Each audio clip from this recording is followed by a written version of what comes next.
Júlia e Leone perceberam algo diferente na cabeça da pequena Cecília, de 10 meses. Os pais da bebê notaram que, com o passar do tempo, ela passou a inclinar bastante o pescoço apenas para um lado. Quando ela era menorzinha, o bebê não tem tanta essa mobilidade, tá mudando de lado, mudando a cabeça. E aí eu comecei a notar que ficava um ladinho mais diferente do que o outro. E também o pescocinho dela, ela gostava de ficar mais com o pescocinho pro lado do outro. Aí o povo ficava, ela tá com o pescoço torto e tudo. E aí a gente viu essa necessidade, né, de buscar um profissional para saber se estava tendo alguma consequência, de como a gente devia proceder. Logo nos primeiros meses de vida, é possível identificar que há algo de diferente no crânio dos bebês.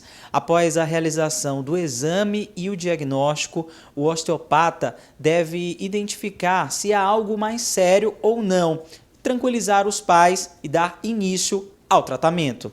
Esta é a primeira vez que a pequena Cecília realiza o exame.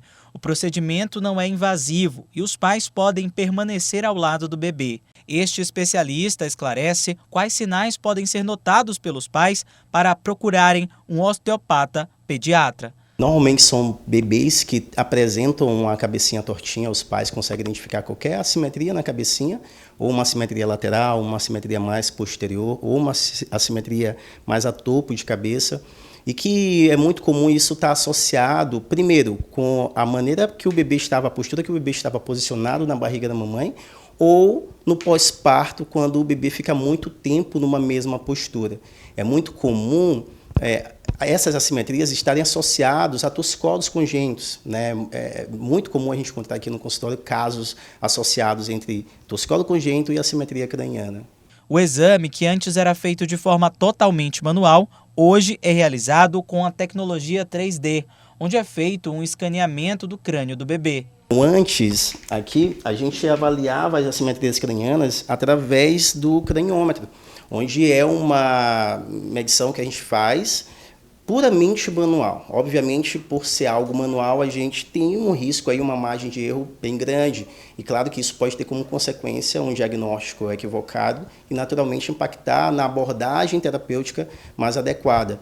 E também a gente utilizava a fita métrica para avaliar o perímetro cefálico do bebê, né? E hoje a gente utiliza o escaneamento 3D, onde é uma tecnologia inovadora para a gente avaliar de maneira real, de maneira precisa, a dimensão da cabeça do bebê, os diâmetros diagonais, os diâmetros antero-posterior, e aí a gente vai ter não só a real formato da cabeça do bebê, mas também se há presença de assimetria, que tipo de assimetria e o nível de assimetria de forma muito mais precisa. O osteopata explica ainda como é feito o tratamento após o diagnóstico, onde será identificado se há assimetria craniana, que é quando a cabeça do bebê não é arredondada como deveria ser.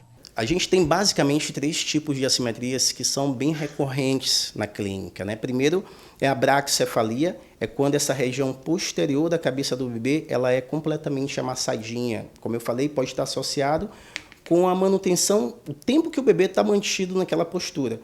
Segundo, pode ser uma plagiocefalia, é quando esse amassado ele é um pouquinho mais para a lateral, mas ainda é na posterior.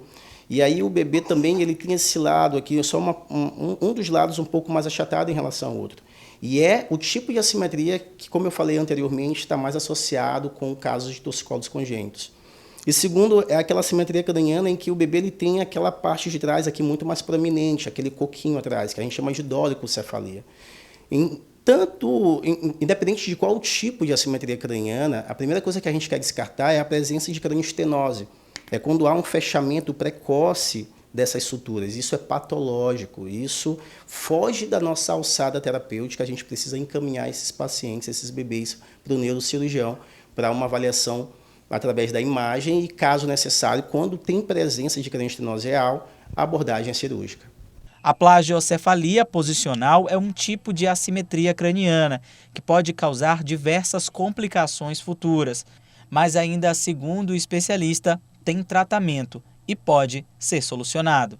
98% dos casos de assimetria craniana são posicionais, ou seja, são aquelas assimetrias que não têm cranioestenose. São aquelas assimetrias que são geradas de fato por um posicionamento mantido por muito tempo ou na barriga da mamãe ou após o parto, quando fica muito tempo naquela mesma posição, no berço, na cama. Esses casos de assimetria, a abordagem é conservadora, é através da osteopatia, é através de técnicas manuais, é através de reposicionamento orientados aos pais e de técnicas, massagens, que normalmente a gente passa para os pais.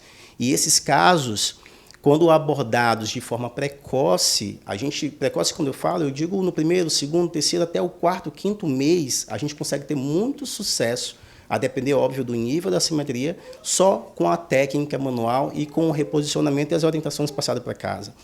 Casos mais severos, casos onde a gente tem deformidades mais severas e idade mais tardia, por 6, 7 meses, 8 meses, normalmente a gente precisa entrar com a órtese craniana, que é o capacetinho, que também tem grande sucesso. Ou seja, na grande maioria das vezes, todos os nossos resultados, ou a gente, quando chegam de forma precoce, a gente tem resultado com técnicas manuais, e mesmo aqueles casos que chegam tardios, 7, 8 meses, a gente também consegue ter resultados com o uso de órtese craniana.